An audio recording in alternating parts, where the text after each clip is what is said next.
Halo semuanya, selamat datang kembali di channel saya dan pada video kali ini aku mau mereview Gemini 3.6 Flash yang baru rilis tanggal kemarin ya. Sekarang kan tanggal 23. Jadi tanggal 22 malah 21 sih di sini ya. Tapi ya sorry banget kalau aku baru review. Cuma di sini kalau kalian mau lihat rincinya apa aja yang peningkatan dari sebelumnya dan lain-lain itu bisa kalian cari aja ya. Ya search aja lah Gemini 3,6 Flash gitu kan, nanti ada artikel yang official dari Google-nya langsung. Dan di sini dari Google tuh ngajuin ada tiga sih, ada tiga model ya. Ini ada Gemini 3.6 Flash, 3.5 Flash yang light ya. Kalau kemarin kan baru 3.1, dan ada 3.5 Flash Cyber. Yang dimana di sini ini model buat melihat celah keamanan dan lain-lain lah ya. Tapi ini hanya untuk government aja sih kalau aku lihat ya. Jadi belum open to public gitu kan.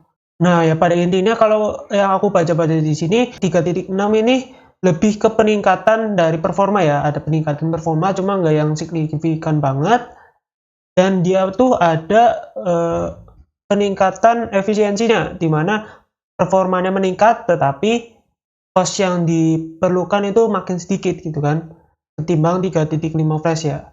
Ya overall sih secara kayak gitu ya. Ya mungkin ada peningkatan knowledge-nya cuma kan ya dalam waktu ya mungkin gapnya nggak terlalu panjang ya 3.5 sama 3.6, jadi harusnya knowledge yang ada tuh nggak dibangun dengan lebih banyak gitu kan, pengetahuannya belum ke trend sebanyak itu mungkin ya. Cuma ya yang aku poin cuma dua itu sih kalau buat peningkatannya setelah aku baca-baca di sini, gimana dia tuh bisa lebih bagus ya performanya, secara performa lebih bagus, nggak terlalu halusinasi kayak yang 3.5, nggak terlalu kreatif.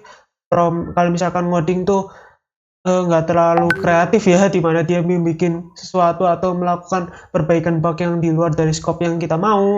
Tapi di sisi lain dia pun harganya lebih murah karena ada tok efisiensi dari segi tokennya ya. Video kali ini aku ingin mencoba seberapa bagus sih ya Gemini 3.6 Flash ini ya, walaupun dari segi yang aku baca informasinya nggak terlalu berbeda jauh, cuma kan ya kita ingin lihat ya di real world testnya kayak gimana. Dimana di sini aku udah bikin PRD buat membangun sebuah website portofolio.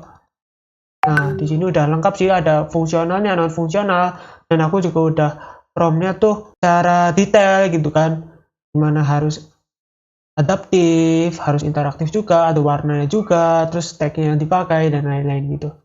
Oke, selanjutnya aku akan langsung nyoba di Google Anti Gravity, karena di Google Anti Gravity di sini dia udah menyediakan ya. Cuma yang aku tuh sayangnya Gemini 3.1 Pro ini nggak pernah diupdate ya sama Google ya, nggak tahu sih.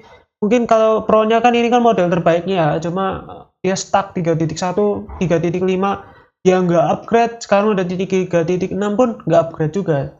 Jadi ya kita berharap yang terbaik aja ya, semoga nanti 3 titik ya ataupun 4 ya, 4 Pro mungkin akan jadi model yang bagus gitu kan, yang menyaingi dengan model-model yang gila-gila sekarang gitu kan. Kimi K3 kan udah kayak Fable 5, terus GPT Sol ya kan, dan lain-lain lah. Ya udah kita akan langsung aja bikin PRD ya, PRD website. Nah, kita bikin aja biar di website, jadi udah di copy paste. Nah mungkin ada hal-hal tertentu yang berikut adalah requirement pembangunan website maupun digunakan sebagai ini kayaknya sih nggak apa-apa sih ya, buat konteks sebenarnya biasanya aku hapus aja, cuma ini udah oke ya. Kalau misalkan kita mau lihat embed kenapa dalam bentuk markdown, selain lebih mudah dibaca oleh AI, kita juga cara bisa melihat juga ya di sini ya. Nah, kalau dari segi tadi prompting ya di Gemini-nya sih, aku juga pakai Gemini 3.6 Flash-nya, dan itu menurutku sedikit lebih baik ya, karena dia nggak tahu ya kalau output tokennya tuh meningkat atau enggak, cuma di sini kayak lebih banyak aja, lebih detail gitu timbang kali yang sebelum-sebelumnya. Nah, kita akan udah langsung coba 3.6 Flash high, terus kita akan minta dia untuk membuatnya ya. Cukup kayak gini aja, ya kita akan langsung enter aja ya di sini. Nah, kalau MCP-nya sih aku nggak minta ya dia buat nyalain, jadi kayaknya ini benar-benar pure ya dari Gemini-nya. karena MCP-nya biasanya kan minta dinyalain gitu kan, misal mau pakai Context Event dan lain-lain. Ya, kita akan lihat juga ya di sini apakah dia nanti pakai MCP apa enggak, tapi harusnya sih udah benar-benar pure ya, yang ngerujuk ke PRD-nya sama knowledge yang base dari Gemini-nya. Oke, di sini udah dibikin ya implementation plan-nya ya.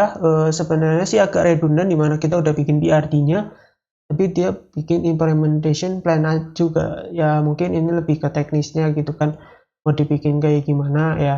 Aku akan baca sebentar ya. Oke, secara sekilas aku udah baca sih. Dia di sini pakai Next.js ya, dengan bahasanya pakai TypeScript, dan warna-warnanya juga udah sesuai dengan PRD yang aku definisikan. Dan ya stack yang dipakai ini cocok banget karena memang aku mau deploy-nya tuh di Vercel ya, karena di PRD-nya udah aku sebutkan mau deploy di Vercel, jadi pakai framework yang sesuai, dimana Vercel itu kan sebenarnya tempat deploy untuk Next.js gitu kan. Jadi udah, kita akan langsung proses aja ya di sini. Di sini karena udah nggak ada pemberitahuan yang harus dikonfirmasi. Biasanya kalau ada dikonfirmasi itu ada warnanya, ini ada warna ungu atau enggak oranye. Oke, di sini kalau buat projectnya udah jalan ya, jadi udah jadi. Dan dimana tadi itu aku lihat dia mulai startnya dari menit 18 ya, menit 18, dan selesainya menit 24. Jadi ya sekitar 5-6 menitan lah buat prosesnya. Dan menurutku ya lumayan, nggak yang terlalu lama-lama banget sih. Cuma kalau buat app-nya kita akan lihat ya seberapa kompleks. Kalau memang begitu kompleks berarti ya oke gitu kan dengan waktu 5 menit. Nah, di sini udah jadi ya, kita akan accept aja. Katanya sih udah bisa dibuka di localhost 3000 ya. Coba ya. npm run dev aja sih. Oke, udah jalan ya. Kita akan coba di sini buat coba di localhost 3000 apakah websitenya sudah jadi seperti apa gitu kan. Oke, di sini di bagian konsol nggak ada yang bermasalah sih ya teman-teman. Dan ya ini buat websitenya udah jadi ya. Menurutku lumayan gitu.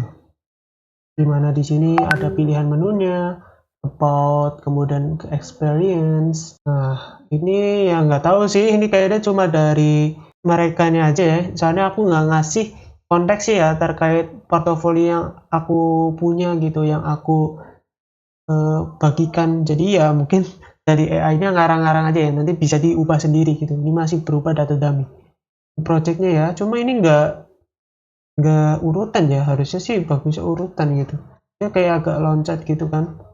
Nih, ke experience dulu baru ke project. Nah, selanjutnya sih urutan sih, mungkin ini nanti perlu ya diubah ya menunya aja, ataupun nanti aku lihat juga lebih penting ngeliatin project dulu, experience. Harusnya sih experience dulu ya. Dan ini secara style sih ya, menurut teman-teman gimana? Menurut aku sih bagus sih ya. Memang warnanya yang aku minta kayak gini, jadi nggak terlalu yang mencolok dan lebih rapi aja gitu kan. Ini juga nggak tahu sih ini dibikin kayak gini nih buat kirim kesan kemana gitu. Jadi kita akan review lagi ya, tadi kan review dari yang menunya aja. Nah, ini lihat karya proyek, hubungi, ntar paling ke bawah. Ini bisa ke scroll down ya, ada kayak gininya. Ini untuk GitHub link, email gitu kan. Nah, ini terkait brief, dan ini baru dari proyeknya ya, proyek-proyeknya.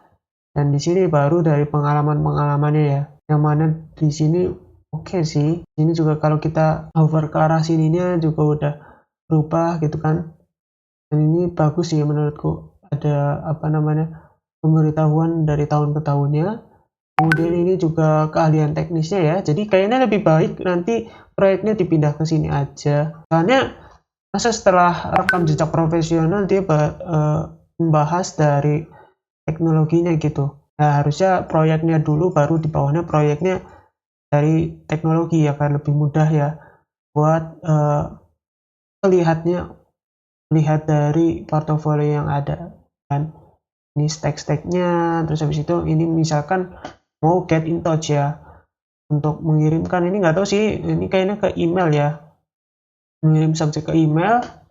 Cuma yang kayaknya harusnya ada API tersendiri kalau mau kayak gini kan, ataupun nanti ngebuka halaman Gmail ya, ke Mailto gitu kan. Nah, di sini ada ke top juga. Nah, ini kalau get in touch kemana? Oh, get in touch ke sini. Kalau kontak, oke, kontak juga sama aja sih, sebenarnya agak redundant, cuma ya oke lah.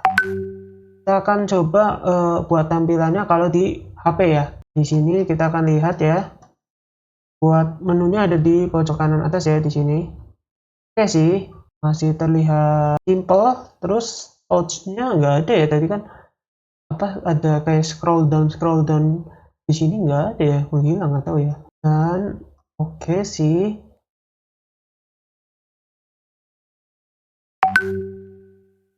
Oke, project-projectnya nanti kita di bawahnya aja lah ya, biar nanti sejalan dengan teknologi dan tools utama. Mari membangun proyek. Oke, secara udah oke sih ya, ini website statik aja, jadi nggak terlalu ada hal yang perlu dicek ya secara fungsional ya, karena full front end aja ya, walaupun kita pakai Next.js, dimana Next.js ini sebenarnya full stack juga bisa gitu kan.